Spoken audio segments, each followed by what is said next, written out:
এক ভাই বললেন সে নাকি হিজড়া। হ্যাঁ ভাই, আপনি ডিস্টার্ব দেন কেন ভাই? দেখেন তো, এই সাংবাদিক মুন্নি সাহার কথা বলতে কোনো অসুবিধা আছে? তিনি সাংবাদিক, তার নাম হলো মুন্নি সাহা। মুন্নি সাহা ইসলামের চূড়ান্ত একজন দুশমন। আমার মনে হয় সে তো নারীর পরিচয় বলে, তার চেহারার পোশাক দেখে মনে হয় সে নারী না পুরুষ আল্লাহ জানে। এক ভাই বললেন সে নাকি হিজড়া। হ্যাঁ ভাই, আপনি ডিস্টার্ব দেন কেন ভাই? দেখেন তো, কথা বলতেই খালি ডিস্টার্ব, বলবো কেমনে? ডিস্টার্ব। মুন্নি সাহা, এই সাংবাদিক মুন্নি সাহার কথা বলতে কোনো অসুবিধা আছে? আওয়াজ তুলে বলেন, কোনো কথা অসুবিধা আছে? যারা ইসলামের বিদ্বেষী, যারা ইসলামের চূড়ান্ত দুশমন, আমরা তাদেরকে এখন সময় এসেছে তাদেরকে প্রতিহত করা। কথা বলেন না কেন? আরো জোরে বলুন ঠিক কিনা? বাংলার মাটিতে তাদের জায়গা হবে, আমরা কাউকে তারাই দেব না। তবে যারা ইসলাম বিদ্বেষী করবে, যারা কোরআনের বিরোধিতা করবে, যারা আল্লাহর দ্বীন কায়েমে বাধা দিবে, আমরা তাদেরকে আর কোনোদিন জায়গা দেব না। জোরে বলুন ঠিক কিনা? আমরা তাদের সাপোর্ট আর করব না। আল্লাহ তাআলা আমাদের সবাইকে কবুল করুন, আমিন বলেন। আজকে এই মুন্নি সাহা সাংবাদিককে গ্রেফতার করেছেন পুলিশ, আমরা ধন্যবাদ জানাই বাংলাদেশের জনগণ। মারহাবা কর। আজকে সেই রাত্রের মধ্যে জনগণ তাকে ঘেরাও করে উত্তম মাধ্যম কিছু দিয়ে হাদিয়া দিছে, বুঝেছেন? উত্তম মাধ্যম বোঝেন? কিছু উত্তম মাধ্যম দিয়া বিগত দিনের তিনি দালাল ছিলেন, চূড়ান্ত দালাল ছিলেন এবং ইসলামের দুশমন ছিলেন। এবং সব থেকে বড় তিনি কি জানেন? তার সব থেকে বড় ষড়যন্ত্র হচ্ছেন বাংলাদেশের উগ্রপন্থী ইসকনের সব থেকে বেশি উগ্র, ইসকনের সব থেকে তিনি ভূমিকা পালন করেছেন। ইসকনের দালাল যদি বাংলাদেশের এক নাম্বার থাকে, সেটা হচ্ছেন বাংলাদেশের এই মুন্নি সাহা সাংবাদিক। ধরে বলুন ঠিক কিনা? আজকে আমরা স্পষ্ট বাংলাদেশের তৌহিদি জনতাকে জানিয়ে দিতে চাই, আমাদের দেশ সাম্প্রদায়িক সার্বভৌমত্ব, আমাদের দল মত নির্বিশেষে হিন্দু, বৌদ্ধ, খ্রিস্টান, মুসলিম আরো যত ধর্ম আছে সবাই আমরা মিলেমিশে আমাদের এই দেশের বসবাস। আজকে আমরা জানি সারা পৃথিবীতে অপপ্রচার করা হয় যে বাংলাদেশে হিন্দুদের পূজা মণ্ডপগুলোকে ভেঙে দেওয়া হয়, মন্দিরের মধ্যে আগুন দেওয়া হয়। সবাই বুকে হাত দিয়ে বলেন, বাংলাদেশে আপনাদের কোন এলাকায় হিন্দুদের পূজার মণ্ডপে অথবা দেবতার কোন জায়গায় মুসলমানেরা আঘাত করেছে এরকম প্রমাণ আছে? যদি কোনো হিন্দু ভাই থাকেন এখানে একটা হাত তুলে দেখান। একজন আছেন নাকি? হিন্দু ভাই আছেন এখানে? অনেক মাহফিলে আমাদের হিন্দু ভাইয়েরা আসে, বিভিন্ন মাহফিলে আসে, আমরা তার থেকে বলি আল্লাহ যেন কবুল করেন, আমিন বলেন। আছেন হিন্দু ভাই? কেউ আছেন? আছে মনে হয় আশেপাশে, এখানে নাই। আমাদের মাহফিলে অনেক থাকার কথা, আল্লাহ যেন কবুল করেন, আমিন বলেন। প্রিয় ভাইয়েরা, আজকে এই আমি বলতে চাই স্পষ্ট ভাষায় যে এই একই সেই সাংবাদিক মুন্নি সাহাকে গ্রেফতার করার পর রাতারাতি আবার কেন তাকে বাসায় পৌঁছাই দেওয়া হলো, আমরা এই জাতি জানতে চাই। জোরে বলুন ঠিক কেন? আজকে এই অপরাধের দাগী অপরাধীকে মুন্নি সাহাকে, এই ইসলামের দুশমনকে গ্রেফতার করার পর রাতের অন্ধকারে আবার তাকে নিরাপদে কেন বাড়িতে দেওয়া হলো? আমাদের প্রশ্ন হচ্ছেন বাংলাদেশের তৌহিদি জনতার, আমাদের দাবি যে কেন তাকে আবার ছাড়ানো হলো? এদেশের ইসলামের দুশমনকে আর কোনোদিন আমরা ছাড় দিতে চাই না। জোরে বলুন ঠিক কিনা? আল্লাহ যেন কবুল করেন, আমিন বলেন। বাংলাদেশের জমিন নিরাপদের জমিন। ডিমের কুসুম যেমন মাঝখানে থাকে, বাংলাদেশের সংখ্যালঘু হিন্দু, বৌদ্ধ, খ্রিস্টানেরা বাংলাদেশের মাটিতে মুসলমানদের কাছে নিরাপদ। কথা বলেন ঠিক কিনা? আপনারা 2000 এই যে 5ই আগস্টে আপনারা দেখেছেন, বিশেষ করে ভারতের মিডিয়াগুলো আমাদের অপপ্রচার করে, আমাদের দেশের শান্তির কথাগুলো অপপ্রচার করে। তারাই আগুন জ্বালাই দিয়ে তারা আমাদের বাংলাদেশের অপপ্রচার করে, বিশেষ করে ভারতের মিডিয়াগুলো। আপনারা দেখেছেন ভারতের একজন বিজেপি নেতা কিভাবে উগ্রপন্থী কথা বলে, মনে হয় আমাদের বাংলাদেশ তার অঙ্গরাজ্যের কোন মনে হয় তার অঙ্গরাজ্যের মধ্যে একটা কোনো প্রদেশ। কিন্তু বাংলাদেশ একটা স্বাধীন প্রমত্ত দেশ। স্বাধীন দেশে কোনো অপরাধ করলে তার সাজা অবশ্যই পেতে হবে, সে যেই দলে হোক আর যেই নেতাই হোক। জোরে বলুন ঠিক। আজকে তোমরা দিন দুপুরে আমাদের একজন অ্যাডভোকেট সাইফুল ইসলাম বা আলিফ ভাইকে মেরে ফেলবা আর আমরা বিচার চাইবো না, এটা কে বলেছে? কথা বলেন ঠিক না? আজকে অ্যাডভোকেট সাইফুল ইসলাম ভাইয়ের আপনারা জীবনের ইতিহাস জানেন না। তিনি একজন ইসলামিক অ্যাডভোকেট, 5 ওয়াক্ত নামাজি, তার মুখের মধ্যে দাড়ি, তার ফুটফুটে একটা বাড়িতে সন্তান, কন্যা সন্তান মাত্র 3 বছর বয়সের, আর তার স্ত্রীর পেটের ভিতরে আল্লাহ তাআলার পক্ষ থেকে 3 মাসের একটা বাচ্চাও আছে। তাহলে এই 2টা বাচ্চা এতিম হয়ে গেল, স্ত্রী বিধবা হয়ে গেল। আমরা কি তার বিচার চাই না? কথা বলেন না কেন? বিচার চাওয়া কি আমাদের জন্য অপরাধ?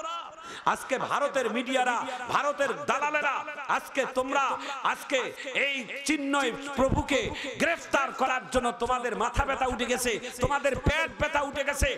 আমাদের নিরীহ ছোট্ট ছোট্ট বাচ্চাগুলোকে যারা পাখির মতো গুলি করে হত্যা করলো, তখন তোমরা কোথায় ছিলা?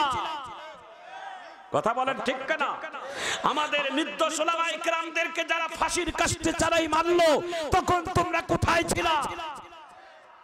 কথা বলেন ঠিক না?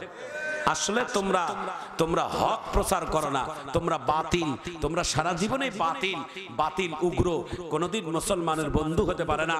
এই জন্য মুন্নি সাহাকে গ্রেফতার করা হোক আবারও। কারা কারা চান? একটু জোরে কোন মারহাবা। সর্বোচ্চ 2 থেকে 3 মিনিট চোখের পানি আপনার আসবে। ভাইজান, রিকশাওয়ালা আমাকে ডাক দিয়ে বলে, হযরত আপনি আমার নবীর জীবনে স্বপ্নে দেখছেন? আমি ডাক দিয়ে বললাম, রিকশাওয়ালা ভাই আর লজ্জা দিবেন না, একবার লজ্জা দিয়েছেন। বলে কোনবার? বলে আজান হওয়ার পর আপনাকে আমি রিকশা চালাইতে বলেছি, আপনি আমাকে লজ্জা দিয়েছেন। এখন যেটা কথা বলছে, আমি মক্কায় গেছি, মদিনায় গেছি, আল্লাহ রাসূলের রওজায় ধরে চোখের পানি ছেড়ে ছেড়ে কাঁদছি, কিন্তু জীবনে একবারও আমার নবীরে আমি দেখি নাই। আমার নবী কেমন, আমার নবীর চেহারা কেমন? পৃথিবীর সব স্বপ্ন মিথ্যা হতে পারে ভাই, 2টা স্বপ্ন কোনোদিন মিথ্যা হয় না। 1 নাম্বার, আমার নবীকে যারা স্বপ্ন দেখে তাদের স্বপ্ন কোনোদিন মিথ্যা নয়, কারণ আমার নবীর চেহারা ধারণ করার পৃথিবীতে কোনো শয়তান অথবা জিন জাতিরাও পারবে না।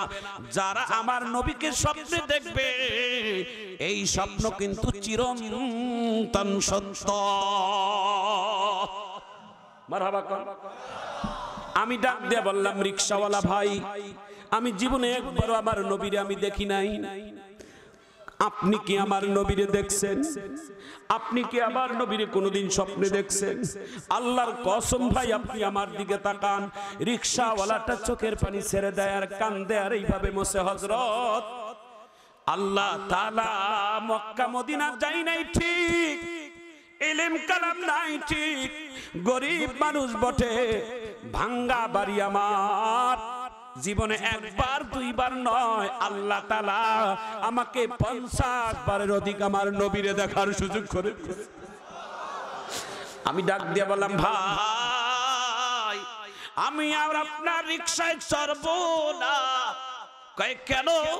বলে না, এইরকম একজন আল্লাহওয়ালা রিকশায় আমি চড়বো না। আপনি রিকশা থেকে নামেন, আপনি সিটে বসেন, আমি আবুল কাসেম সরকার আপনাকে রিকশা চালাই, মাহফিলে নিয়ে যাব, কারণ আপনি আল্লাহওয়ালা মানুষ। আপনি আমার নবীকে 50 বার দেখেছেন, আর আমি এত বড় একজন বক্তা হয়ে জীবনে আমার নবীকে একটা বারও দেখার আমার নসিবে হয় নাই। রিকশায় চড়ে, রিকশাওয়ালা আমাকে হাত জোর করে বলে, হযরত মনে কিছু নেবেন না, আর কথা নয়, চলেন। রিকশাওয়ালা আবার পেট্রোল চালায়, মাহফিলের কিনারায় নিয়ে গেল। আমি আমার পকেটের মধ্যে আমি হাসতাইয়া একটা মোটা টাকা 1000 টাকার নোট আমি পকেটের মধ্যে মোট করে নিয়ে আমি নিয়ত করলাম, আজকে রিকশাওয়ালার কাছে 1000 টাকা দিয়ে দোয়া নেব। জীবনে বহু টাকা কামাইছি, এইরকম একজন আল্লাহওয়ালা মানুষকে যদি আমার হাদিয়া দিতে পারি, দোয়া নিতে পারি, তাহলে আমি ভাগ্যবান। 1000 টাকার একটা মোট করে যখন রিকশাওয়ালাকে মোসাফা করতে গেছি, শেষ বিদায়, রিকশাওয়ালা আমার হাতটা উল্টাই এইভাবে দিয়ে ডাক দিয়ে বলে, হযরত আজকে 25 বছর যাবত রিকশা চালাই, রিকশা ভাড়া নেই, তবে সাধারণ মানুষের কাছে নেই। আজ পর্যন্ত কোন আলেম ওলামাকে রিকশা চালাই আমি একটা টাকা নেই না। আমি ডাক দিয়ে বললাম, রে রিকশাওয়ালা,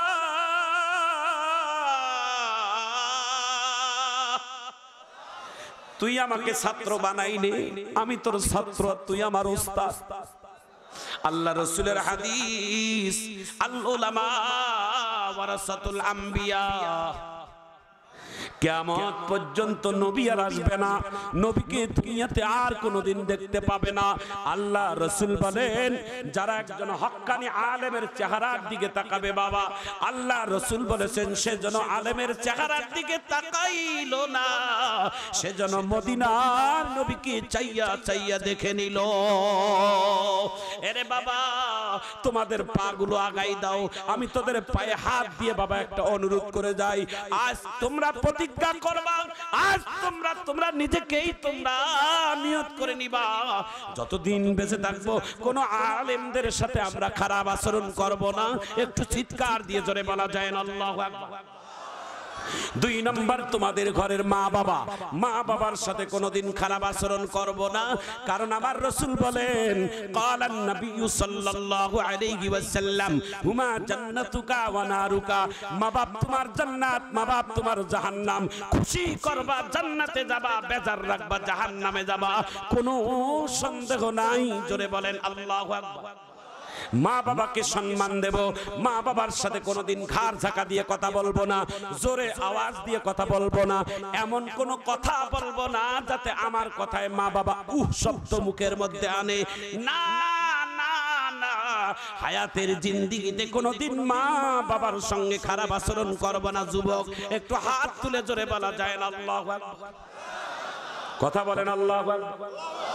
একটু আমার সঙ্গে ছোট্ট একটি সঙ্গীত বলবেন। আমি সঙ্গীতটা বলবো আমার দোস্তের অনুরোধে। আসার সময় তিনি বারবার আমাকে বলছেন, মা ভক্ত একজন আলেম, বাবা ভক্ত একজন আলেম। ভাইজান, মায়ের ওয়াজ হচ্ছেন পৃথিবীর শ্রেষ্ঠ ওয়াজ। মায়ের নামের একটা ছোট্ট সঙ্গীত গাইবো শেষ সময়, যদি ভালো লাগে একটু মারহাবা দিবেন। তার আগে মারহাবা কর, জোরে বলেন মারহাবা। আমি চাঁদকে বলি তুমি সুন্দর নও আমার মায়ের মতো। নেন, হাত নাড়া দেন, একটু মারহাবা কর। আমি চাঁদকে বলি তুমি সুন্দর নও আমার মায়ের মতো, গোলাপকে বলি তুমি মিষ্টি নও আমার মায়ের মতো। মাঝে আমার সবার সেরা, মাঝে আমার সবার সেরা, অনন্তকাল বিরত।